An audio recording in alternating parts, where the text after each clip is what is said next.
കേൾവി അഥവാ ഹിയറിംഗ് നമ്മളുടെ ജീവിതത്തിൽ ഏറ്റവും പ്രാധാന്യപ്പെട്ട ഒരു കാര്യത്തിൽ ഒന്നാണ്.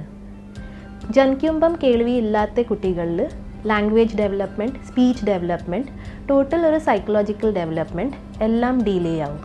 അതല്ലാതെ തന്നെ ചെവിയുടെ ഇൻഫെക്ഷൻ ആയിക്കോട്ടെ അല്ലെങ്കിൽ വയസ്സായിക്കോട്ടെ അതിൻ്റെ കാരണം കൊണ്ട് കേൾവി കുറവ് വരുന്നുണ്ടെങ്കിൽ അതൊരു സോഷ്യൽ ഹാൻഡിക്യാപ്പായിട്ട് മാറാറുണ്ട്. കേൾവിൻ്റെ പ്രാധാന്യം മനസ്സിലാക്കിയിട്ട് എല്ലാ വർഷം മാർച്ച് 3 വേൾഡ് ഹിയറിംഗ് ഡേ ആയിട്ട് സെലിബ്രേറ്റ് ചെയ്യാറുണ്ട്.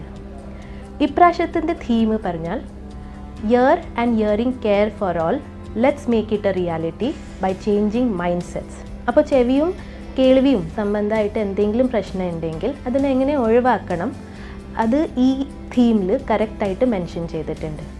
ചെവിൻ്റെ ഇൻഫെക്ഷൻസ് വരുന്ന കാരണങ്ങൾ പറഞ്ഞാൽ നമ്മൾ അനാവശ്യമായിട്ട് ചെവിയിൽ ഇയർബഡ്സ് ഉപയോഗിക്കണേ, അല്ലെങ്കിൽ എന്തെങ്കിലും ഷാർപ്പ് ഇൻസ്ട്രുമെൻറ്റ്സ് ഉപയോഗിക്കണേ, അതല്ലാതെ വെള്ളം ചെവിയിൽ കയറി പോകുന്നേ, അല്ലെങ്കിൽ കുട്ടികളിൽ തന്നെ മൂക്കിൻ്റെ ജലദോഷം വന്നിട്ട് ചെവിയിൽ പഴുപ്പ് വരണേ, ഈ കാരണങ്ങളൊക്കെ അവോയ്ഡ് ചെയ്യാൻ വേണ്ടി നോക്കണം. അതുകൂടാതെ കുട്ടികൾ ജനിക്കുമ്പോൾ തന്നെ യൂണിവേഴ്സൽ ഹിയറിംഗ് സ്ക്രീനിങ് ടെസ്റ്റ് ഉണ്ട്, അതെല്ലാം പാരൻസ് ചെയ്യിപ്പിക്കണം. പിന്നെ വലിയവരിൽ ഹിയറിംഗ് പ്രോബ്ലംസ് അല്ലെങ്കിൽ ഹിയറിംഗ് കേൾവി കുറവായിട്ട് തോന്നുവാണെങ്കിൽ റെഗുലർ ഹിയറിംഗ് ടെസ്റ്റ് ചെയ്യിപ്പിക്കണം. അങ്ങനെ നമുക്ക് നമ്മളുടെ ചെവിയെയും കേൾവി ശക്തിയെയും സംരക്ഷിക്കാം.